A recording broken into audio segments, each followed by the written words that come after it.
Guys welcome back to another video. तो आज की इस वीडियो के अंदर हम बात करने वाले हैं हॉलीवुड की बनी कुछ बेहद ही कमाल की मूवीज के बारे में, जिनके अंदर आप लोगों को बहुत ही कमाल का action, adventure, drama, thriller, fantasy और वो सभी तरह की चीजें देखने को मिल जाएंगी जो कि आप लोगों को एक अच्छी हॉलीवुड मूवी के अंदर चाहिए। तो बस इसलिए इस वीडियो को एंड तक पूरा देखना ताकि आप इनमें से किसी भी कमाल की हॉलीवुड मूवी को मिस ना कर दो। तो चलो बिना और टाइम वेस्ट किए इस वीडियो को शुरू कर लेते हैं।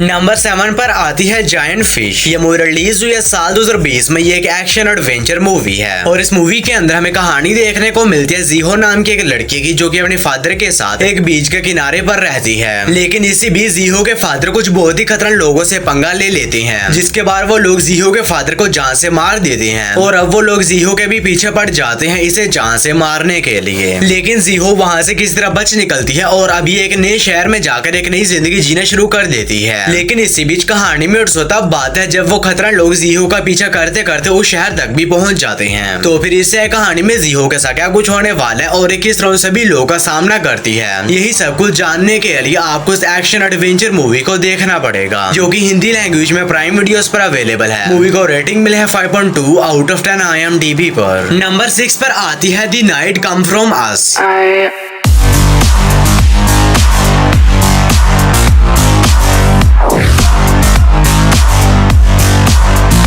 ये मूवी रिलीज हुई है साल 2018 में। ये एक एक्शन थ्रिलर मूवी है और इस मूवी के अंदर हमें कहानी देखने को मिलती है आइटो नाम की एक असैसिन की, जो कि पैसे लेकर लोगों को मारने का और किडनैप करने का काम करता है। और इसी बीच इसे एक मिशन दिया जाता है जिसमें इसे एक आदमी को जान से मारना होगा, जिसके बारे उस आदमी को जान से मार देता है। लेकिन इसी बीच इसे पता चलता है कि उस आदमी की एक छोटी बच्ची है और उसे उस छोटी बच्ची को भी जान से मारना होगा, जिसके बाद आइटो कॉन्ट्रैक्ट तोड़कर उस छोटी बच्ची को मारने से मना कर देता है। और इसी वजह इसकी कंपनी उस छोटी बच्ची और आइटो के पीछे कुछ और बहुत ही खतरनाक असैसिन्स को लगा देती है इन दोनों को जान से मारने के लिए। तो फिर इससे आगे कहानी में आइटो के साथ क्या कुछ होने वाला है और किस तरह अपने आप को और उस छोटी बच्ची को उन असैसिन से बचाता है, यही सब कुछ जानने के लिए आपको इस मूवी को देखना पड़ेगा, जिसके अंदर आप लोगों को बहुत ही कमाल का नॉन स्टॉप एक्शन देखने को मिल जाएगा। तो अगर आप लोग कोई बढ़िया सी मूवी देखना चाहते हैं जिसके अंदर आप लोगों को सिर्फ एक्शन ही एक्शन देखने को मिले, तो आप इस मूवी को ट्राई कर सकते हैं, जो कि हिंदी लैंग्वेज में अवेलेबल है। मूवी को रेटिंग मिले है 6.9 आउट ऑफ 10 IMDb पर। नंबर 5 पर आती है दी बैंक जॉब। ये मूवी रिलीज हुई है साल 2008 में। ये एक एक्शन क्राइम थ्रिलर मूवी है और इस मूवी के अंदर हमें कहानी देखने को मिलती है टेरी नाम के एक बंदे की, जो कि एक नॉर्मल सा कार डीलर होता है। लेकिन इसी बीच इसकी एक छोटी सी गलती की वजह से ये एक बहुत ही बड़े कर्जे में आ जाता है और अब टेरी को जल्दी ही अपने इस कर्जे को चुकाना होगा, वरना ये एक बहुत ही बड़ी प्रॉब्लम में फंस जाएगा। और इसी वजह से टेरी लंदन के एक बैंक में चोरी करने का तय करता है, जिसके बाद टेरी कुछ लोगों की एक टीम बनाता है और निकल जाता है उस बैंक में चोरी करने के लिए। तो फिर इससे कहानी में टेरी और इसकी टीम के साथ क्या कुछ होने वाला है और क्या उस बैंक में चोरी कर भी पाता है या नहीं, और इसी बीच किन किन मुश्किलात का सामना करना पड़ता है, यही सब कुछ जानने के लिए आपको उस कमाल की एक्शन थ्रिलर मूवी को देखना पड़ेगा, जो कि हिंदी लैंग्वेज में Amazon प्राइम वीडियोस पर अवेलेबल है। मूवी को रेटिंग मिले है 7.2 आउट ऑफ 10 IMDb पर। नंबर 4 पर आती है क्लो। ये मूवी रिलीज हुई है साल 2021 में। ये एक साइ-फाई हॉरर मूवी है और इस मूवी के अंदर हमें कहानी देखने को मिलती है दो लोग की, जो कि कार में बैठकर कहीं पर जा रहे होते हैं। लेकिन इसी बीच एक सुनसान रास्ते में जाकर इनकी गाड़ी खराब हो जाती है और वहां से थोड़ा आगे एक टाउन होता है और मजबूरी में इन लोगों को उस टाउन में एक रात गुजारनी पड़ती है। लेकिन इन लोगों को इस बात का बिल्कुल भी अंदाजा नहीं होता है कि उस टाउन में एक बहुत ही खतरनाक प्रेडेटर है, जो कि लोगों को बहुत ही बेरहमी के साथ जान से मारता है और अब वो प्रेडेटर इनके भी पीछे पड़ चुका है इन्हें जान से मारने के लिए। तो फिर इससे कहानी में इन दोनों के साथ क्या कुछ होने वाला है और किस तरह उस प्रेडेटर से बचते हैं और आखिर वो प्रेडेटर उस टाउन में कहां से आया, यही सब कुछ जानने के लिए आपको साइ-फाई हॉरर मूवी को देखना पड़ेगा, जो कि हिंदी लैंग्वेज में ही अवेलेबल है। मूवी को रेटिंग मिले है 5.1 आउट ऑफ 10 IMDb पर। नंबर 3 पर आती है फाइट और फ्लाइट। ये मूवी रिलीज हुई है साल 2025 में। ये एक एक्शन कॉमेडी मूवी है और इस मूवी के अंदर हमें कहानी देखने को मिलती है लूकस नाम के एक FBI एजेंट की, जिसे एक मिशन दिया जाता है जिसमें इसे एक फ्लाइट में जाना होगा और वहां पर जाने के बाद इसे गोस्ट नाम के बंदे को ढूंढना होगा। लेकिन अब लूकस को ये बिल्कुल भी पता नहीं होता कि आखिर वो गोश्त दिखने में कैसा है, वो एक आदमी है या औरत। और इसी बीच कहानी में सोता बात है जब लूकस को यह पता चलता है कि उस फ्लाइट के अंदर कुछ और भी बहुत ही खतरनाक असैसिन है जो कि उसी गोश्त के पीछे पड़े हुए हैं। तो फिर इससे कहानी में लूकस के साथ क्या कुछ होने वाला है और एक किस तरह उस गोश्त को ढूंढकर उन सभी असैसिन से बचाता है, ये सब कुछ जानने के लिए आपको उस कमाल की मूवी को देखना पड़ेगा, जिसके अंदर आप लोगों को अच्छे खासे एक्शन के साथ साथ बहुत ही कमाल की कॉमेडी भी देखने को मिल जाएगी। और ये मूवी हिंदी लैंग्वेज में प्राइम वीडियोस पर अवेलेबल है। मूवी को रेटिंग मिला है 6.4 आउट ऑफ 10 IMDb पर। नंबर 2 पर आती है रीमेमोरी। ये मूवी रिलीज हुई है साल 2017 में। ये एक साइफाई मिस्ट्री मूवी है और इस मूवी के अंदर हमें कहानी देखने को मिलती है एक साइंटिस्ट की, जो कि एक ऐसी डिवाइस को इन्वेंट करता है जिससे कोई भी इंसान अपनी मेमोरीज को स्टोर करके उन्हें बाद में कभी भी देख सकता है। और इसी बीच कहानी फोकस करती है सैम नाम के एक बंदे के ऊपर, जो कि उसी साइंटिस्ट के पास जाता है ताकि उस डिवाइस की मदद से अपनी मेमोरीज को स्टोर करके उन्हें बाद में देख सके। लेकिन जब सैम उस साइंटिस्ट के पास जाता है तो पहले से ही उसका मर्डर हो जाता है और वो डिवाइस भी वहां से गायब होती है, जिसके बाद सैम ये डिसाइड करता है कि ये किसी भी तरह उस मर्डर को ढूंढेगा और उस डिवाइस को हासिल करेगा। तो फिर इससे कहानी में सैम के साथ क्या कुछ होने वाला है, ये सब कुछ जानने के लिए आपको उस कमाल की मिस्ट्री थ्रिलर मूवी को देखना पड़ेगा, जो कि हिंदी लैंग्वेज में प्राइम वीडियोस पर अवेलेबल है। मूवी को रेटिंग मिला है 6.1 आउट ऑफ 10 IMDb पर। और वीडियो में आगे बढ़ने से पहले आप सभी लोगों से एक छोटी सी रिक्वेस्ट है कि अगर आप लोगों ने अभी तक मेरे चैनल को सब्सक्राइब नहीं किया है तो काइंडली मेरे चैनल को कर लीजिए सब्सक्राइब। और हमेशा की तरह इस वीडियो का लाइक एम 150 होने वाला है, तो अगर आप लोगों ने अभी तक इस वीडियो को लाइक नहीं किया है तो वो भी कर देना। नंबर 1 पर आती है डोमेन। ये मूवी रिलीज हुई है साल 2016 में। ये एक साइफाई मिस्ट्री मूवी है और इस मूवी के अंदर हमें कहानी देखने को मिलती है हमारी अर्थ की, जिसके ऊपर एक बहुत ही डेडली वायरस फैल जाता है। और ये वायरस इतना ज्यादा खतरनाक होता है कि जो कोई भी इंसान इस वायरस के कांटेक्ट में आता है कुछ ही मिनट के अंदर उस इंसान की मौत हो जाती है। और इसी वजह से अर्थ की आधे से भी ज्यादा पॉपुलेशन खत्म हो चुकी है। और इसी वजह से साइंटिस्ट बंकर बनाकर बचे हुए इंसानों को उस बंकर के अंदर बंद कर देते हैं ताकि ये इंसानियत को खत्म होने से बचा सके। जिसके बाद वो बचे कुछ लोग बंकर के अंदर तो चले जाते हैं, लेकिन कहानी में तब आता है जब उन बंकर के अंदर जाने के बाद ये सभी लोग एक बहुत ही बड़ी प्रॉब्लम फंस जाते हैं। तो आखिर वो प्रॉब्लम क्या है और इससे कहानी में इन सभी लोग के साथ उन बंकर के अंदर क्या कुछ होने वाला है, ये सब कुछ जानने के लिए आपको इस कमाल की मिस्ट्री थ्रिलर मूवी को देखना पड़ेगा। तो अगर आप लोग कोई बढ़िया सी साइफाई मिस्ट्री मूवी देखना चाहते हैं तो आप इस मूवी को ट्राई कर सकते हैं, जो कि हिंदी लैंग्वेज में ही अवेलेबल है। मूवी को रेटिंग मिला है 5.6 आउट ऑफ 10 IMDb पर। तो बस यारो आज की वीडियो में इतना ही। तो मैं उम्मीद करता हूँ कि आप लोग को मेरी ये छोटी सी वीडियो पसंद आई होगी। तो इसे एक लाइक करके कमेंट सेक्शन में बता देना कि आगे आप कौन सी मूवी देखना चाहते हैं। बाकी मैं मिलता हूँ आप लोग को मेरी किसी ऐसी ही अगली वीडियो में। तब तक के लिए tata bye bye and take care.